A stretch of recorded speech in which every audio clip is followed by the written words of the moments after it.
नमस्कार। तो आज है 16 जुलाई और अमेरिका ईरान युद्ध लगातार बढ़ता चला जा रहा है और एक के बाद एक हमले एक दूसरे पर होते चले जा रहे हैं। आज कुछ खबरों के साथ, तमाम अपडेट्स के साथ मैं हाजिर हूं नीलू, और आपको दो चार खबरें ऐसी हैं जो बताना जरूरी है कि क्या वहां पर स्थिति बनी हुई है। इसमें बात आज गजा की भी होगी, ईरान ने जो हमले अमेरिका पर किए हैं उसकी भी होगी, अमेरिका ने जो हमले ईरान पर किए हैं उस पर भी बातचीत होगी, और साथ ही साथ चाबहार बंदरगाह को किस तरह से निशाना बनाया गया है, जो भारत के लिहाज से भी ये खबर सही नहीं है। आज बात इस पर भी होगी। तो चलिए शुरुआत करते हैं सबसे पहले लेटेस्ट हमलों की। तो हम आपको बता दें, अमेरिका ने बड़ा प्रहार किया है ईरान पर, और खबर मिल रही है कि ईरान के टैंक यूनिट पर हमला किया गया है और काफी ज्यादा नुकसान वहां पर पहुंचा है। अगर अहबाज की बात की जाए, जहां पर यूनिट है, टैंक यूनिट है ईरान का, वहां पर सबसे ज्यादा T-72 टैंक है और कहते हैं कि सबसे खतरनाक टैंक है, और वहां पर उनकी जबरदस्त ईरान की इस पर पकड़ है, उस पर हमला किया गया है और अमेरिका की तरफ से दावा किया गया है कि इसको तबाह कर दिया गया है। अब देखिए, एक के बाद एक हमले हो रहे हैं। 7 सैनिक ईरान के पहले ही मारे जा चुके हैं और अब इस तरह से टैंक यूनिट पर हमला करना अपने आप में बड़ी खबर माना जा रहा है। इधर अगर बात की जाए 16 जुलाई की सुबह की ही बात की जाए, तो ईरान ने भी अमेरिका के हमले के जवाब में जवाब दिया है और बहरीन, कुवैत और जॉर्डन पर हमला किया है। अगर बहरीन की बात की जाए, एयरबेस पर बड़ा हमला किया बैलिस्टिक मिसाइलों से। हालांकि यह कहा गया बहरीन की तरफ से कि इंटरसेप्ट उनको कर लिया गया, लेकिन बताया जा रहा है कि इसके बावजूद कई ऐसी बैलिस्टिक मिसाइलें हैं जो अंदर जाकर गिरी है, यानी कि अमेरिकी एयरबेसिस पर गिरी है और उसके बाद वहां पर भारी तबाही हुई है। चाबहार की भी बात करेंगे, लेकिन उससे पहले गजा की बात कर लेते हैं। तो गजा पर भी एक बार फिर से हमले शुरू हो गए हैं। देखिए, सीज फायर हुआ था, लेकिन अब ऐसा नहीं लग रहा है कि वहां पर किसी तरह का सीज फायर है, क्योंकि नेतन्याहू है कि वो चुपचाप बैठने वालों में से है नहीं, लगातार हमले कर रहे हैं। गजा पर हमले भीषण होते चले जा रहे हैं पिछले कुछ दिनों में। गजा पर पिछले 2 दिन में इजरायली हमलों में हमास के 2 सैन्य कमांडर समेत कम से कम 12 लोगों की मौत की खबर है। स्थानीय स्वास्थ्य अधिकारियों की माने तो बुधवार को यह जानकारी दी गई।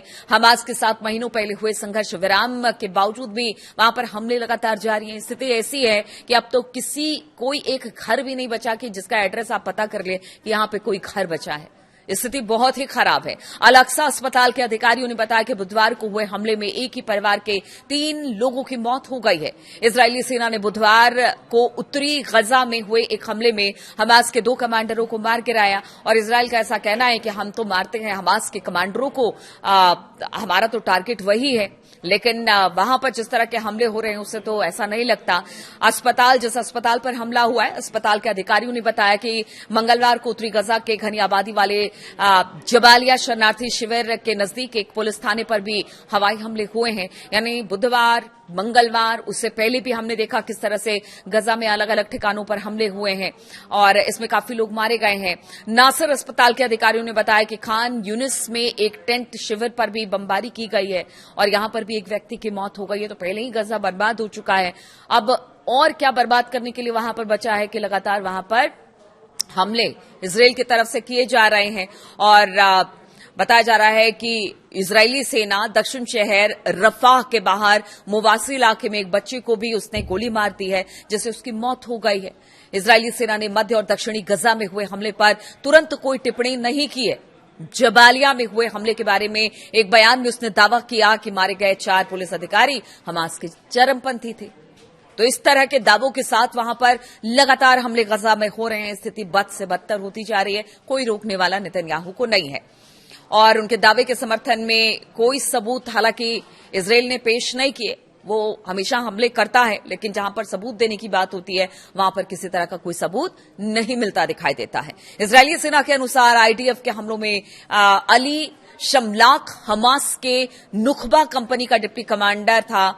बताया जा रहा है कि उसको मारने का दावा किया गया है और कहा गया है कि वो आतंकवादियों की ट्रेनिंग दिया करता था जो इजरायली नागरिक और सैनिकों पर हमले की योजना बनाते थे। आईडीएफ के मुताबिक मारा गया दूसरा आतंकी नासिर लोह था, जो हमास के सबरा बटालियन में नुखबा सेल का प्रमुख था। तो इस तरह की बातें अब कर रहा है। हालांकि किसी तरह का कोई सबूत नहीं दिया है इजरायल ने, और लगातार हमले गजा में इस वक्त चल रहे हैं और यहां पर हालात बद से बदतर है। अब देखिए, बात चाबहार की कर रही थी। अमेरिका ने ईरान के चाबहार पोर्ट पर भीषण बमबारी की रिपोर्ट के मुताबिक ईरान के अहम चाबहार बंदरगाह पर मौजूद समुद्री ट्रैफिक कंट्रोल टावर पर अमेरिकी सेना ने मिसाइल से हमले के लिए, जिसमें टावर पूरी तरह से तबाह हो चुका है। देखिए, पिछले बार जब हमला हुआ था तब चाबहार बिल्कुल बच गया था। कहा जा रहा था कि खुदा का शुक्र है कि चाबहार बच गया, लेकिन अब इस बार खास तौर पर चाबहार को निशाना बनाया जा रहा है। एक हफ्ते से भी कम समय में इस सुविधा पर दूसरा सीधा हमला बताया जा रहा है अमेरिका का। अमेरिका ने दक्षिणी ईरान के चाबहार में आम नागरिकों के इस्तेमाल करने वाली मैरीटाइम कंट्रोल टावर पर भी हमला किया है। रणनीतिक नजरिए से अगर बात की जाए तो चाबहार ईरान के लिए बहुत अहम है।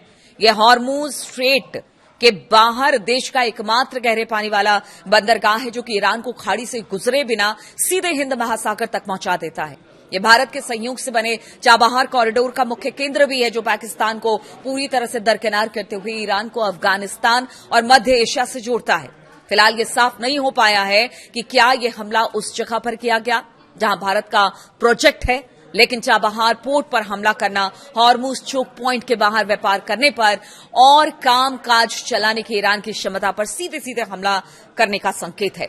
ईरान के पोर्ट्स और मैरीटाइम अफेयर्स अथॉरिटी के अनुसार प्रोजेक्टाइल हमले में वॉच टावर को बेहद नुकसान पहुंचा है। इस टावर को 9 जुलाई को हुए पिछले हमले में भी नुकसान पहुंचा था और कल जिस तरह से हमला हुआ उस पर भी पहुंचा है। पोर्ट कॉम्प्लेक्स में मौजूद 2 डॉकिंग सुविधाओं पर भी हमला किया गया है, जिससे कुछ इलाकों में बिजली भी चली गई है। इसके अलावा टावर का इस्तेमाल मुख्य रूप से नागरिक कार्यों जैसे कि मछुआरों के रेस्क्यू ऑपरेशन और समुद्री व्यापार की सुरक्षा के लिए किया जाता था। इसका इस्तेमाल हमलों के बाद चाबहार के शहीद बेहिश्ती और कलंतरी टर्मिनलों के पास के बुनियादी ढांचे और 2 डॉकिंग सुविधाओं यानी कि मरीन पियर्स को भी नुकसान पहुंचा है, जिसकी वजह से शहर और पोर्ट के कई हिस्सों में बिजली गुल हो गई है। चाबहार पोर्ट भारत की विदेश नीति और रणनीतिक विसाध का एक बेहद मजबूत और ड्रीम प्रोजेक्ट रहा है। भारत ने पाकिस्तान को बाईपास करके अफगानिस्तान, मध्य एशिया और रूस तक व्यापारिक पहुंच बनाने के लिए इसमें भारी निवेश कर रहा है।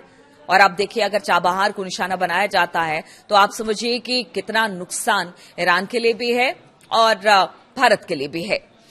देखिए, जिस तरह से बात हो रही थी कि इस प्रोजेक्ट को निशाना नहीं बनाया जाएगा, लेकिन अब इसी को निशाना बनाया जा रहा है ताकि तेल आपूर्ति यहां पर रुक जाए, महंगाई बढ़ जाए और इसी महंगाई बढ़ने का डर अब सता रहा है। देखिए, ये खबर तब आई है जब फॉक्स न्यूज एजेंसी ने प्रांत के एक अधिकारी के हवाले से बताया कि ईरान के दक्षिण पश्चिमी खुर्जिस्तान प्रांत में गेहूं के भंडारण वाले एक साइलो और एक अन्य जगह पर रात में अमेरिकी प्रोजेक्टाइल से हमला हुआ। आपको बता दें कि स्ट्रेट ऑफ हॉर्मुज को लेकर अमेरिका ईरान के बीच तनाव लगातार बढ़ता चला जा रहा है। इस्लामाबाद शांति वार्ता को खत्म करने की घोषणा कर दी है और अब आप समझिए कि अगर यहां से जिस तरह से पहले ही ट्रंप की अगर बात की जाए, कल मैंने बताया ही था कि उन्होंने कहा ही था कि देखिए, अब उनके बेसिक इंफ्रास्ट्रक्चर पर हमला किया जाएगा, उनके पावर प्लांट्स को, उनके पुलों को, उनकी सड़कों को, उनके भंडारण को और अगर चाबहार के टावर को, क्योंकि वहां पर बहुत इसका काम लिया जाता है। अगर इन सब चीजों पर अगर हमला होता है तो आप समझिए कितना नुकसान ईरान को होगा। और इधर ईरान भी लगातार हमले कर रहा है, अमेरिका के अलग अलग ठिकानों को वो लगातार टारगेट कर रहा है। हॉर्मुज में अभी भी संकट बरकरार है। अब तो ये कह दिया गया है कि यहां पर किसी का भी जहाज हो उसे नहीं जाने दिया जाएगा, चाहे दोस्त हो दुश्मन हो, किसी का जहाज यहां से निकलने नहीं दिया जाएगा। उस पर अगर अमेरिका के नाकेबंदी की बात की जाए तो जबरदस्त तरीके से पूरी नाकेबंदी ईरान के जहाजों को वहां से ना गुजरने को लेकर अमेरिका ने शुरू कर दिया है। यानी स्थिति अब यहां से बहुत ही खराब होती चली जा रही है। अब यहां पर किसी तरह का फिलहाल तो कोई शांति यहां पर स्थिति बनती दिखाई नहीं दे रही है, क्योंकि दोनों एक दूसरे पर हमला कर रहे हैं। और खबर तो ये भी आ रही है कि देखिए, ग्राउंड हमला शायद अमेरिका कर सकता है, लेकिन इसकी पॉसिबिलिटीज थोड़ी कम है, क्योंकि अमेरिका कभी नहीं चाहेगा कि ईरान में फौज उतारकर वो कोई बड़ा रिस्क ले। लेकिन जिस तरह से ईरान के फौजी ठिकानों पर, तेहरान के आसपास के इलाकों में उनके टैंक, उनके सैनिकों यानी ईरान के सैनिकों पर अगर अमेरिका हमला कर रहा है तो उसके क्या मायने निकलते हैं, ये भी समझने वाली बात होगी। क्या अब धीरे धीरे इन सब जगहों को टारगेट करके अमेरिका किसी तरह से अंदर घुसने की कोशिश कर रहा है? साथ ही साथ उनके न्यूक्लियर प्लांट हो या फिर तेल प्लांट हो या फिर जहां पर सबसे ज्यादा उत्पादन तेल का होता है या तेल के कुएं हैं, उन सब जगहों को अमेरिका टारगेट कर रहा है। इसके पीछे अमेरिका की मंशा क्या है? इधर अगर इजराइल की बात की जाए तो दूसरे मोर्चे पर लेबनान और गजा में हमले तेज कर दिए गए हैं इजराइल की तरफ से। तो क्या पूरी तरह से एक रणनीति बनाकर घेरने की कोशिश की जा रही है? इधर ये भी खबर आ रही है कि जो इराक के कुर्द फोर्सेस हैं, क्या वो अंदर दाखिल होंगे? तो बहुत सारी संभावनाएं, आशंकाओं के साथ अब ये युद्ध धीरे धीरे स्प्रेड होता चला जा रहा है। युद्ध और अपनी चरम स्थिति पर पहुंच गया है। रोजाना हमले हो रहे हैं। अब तो बताया जा रहा है कि अमेरिका दिन के समय में भी ईरान पर हमले कर रहा है। इधर बाकी अगर खाड़ी देशों की बात की जाए, चाहे वो कुवैत हो या फिर बहरीन हो, जॉर्डन हो, हर जगह के सरकारों ने कह दिया है अपने लोगों से कि देखिए, सरकार जो कह रही है उसका पालन करे। यानी सिक्योरिटी पर्पज से उनकी जिंदगी को लेकर सरकार अगर कोई फैसला ले रही है तो उसको माने, सेफ्टी उन्हीं के लिए की गई है। यानी हर कोई सतर्क यहां पर दिखाई दे रहा है। लेकिन ये सतर्कता तब काम नहीं आती है जब कोई मिसाइल या ड्रोन वहां पर जाकर गिरता है और फिर एक विनाश देखने को मिलता है। और ये विनाश अब पूरे गल्फ कंट्री में, खाड़ी देशों में देखने को मिल रही है।